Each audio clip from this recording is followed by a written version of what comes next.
We want to work with you on a bipartisan basis to find an appropriate response. President Joe Biden's administration plans to look at the appropriate steps to retaliate against the International Criminal Court's issuance of arrest warrants for Israel's leaders, according to Secretary of State Antony Blinken. US and Israeli officials have condemned ICC Chief Prosecutor Karim Khan's indictment of Israeli leaders on procedural and moral grounds. From our perspective, going back in lifting sanctions that were previously implemented, the intent, the purpose was to find the best way to protect our service members who served in Afghanistan. Given the events of yesterday, I think we have to look at the appropriate steps to take to deal with, again, what is a profoundly wrong-headed decision. Israel's prosecution of the war in Gaza has attracted criticism on humanitarian grounds from the earliest days of the conflict, which Israeli Prime Minister Benjamin Netanyahu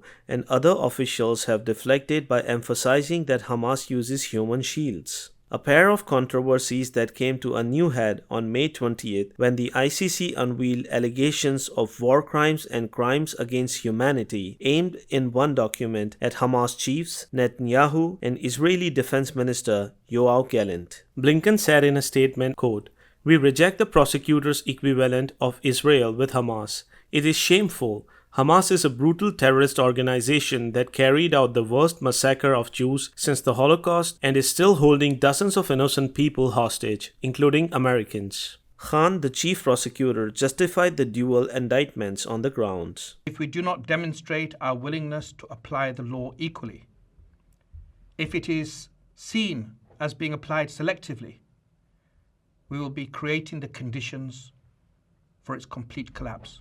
Blinken, for his part, argued separately that the nature of the conflict in Gaza makes those assessments uniquely difficult. US officials countered Khan had short-circuited his own investigations through an abrupt public announcement at the expense of previously scheduled meetings with Israeli officials.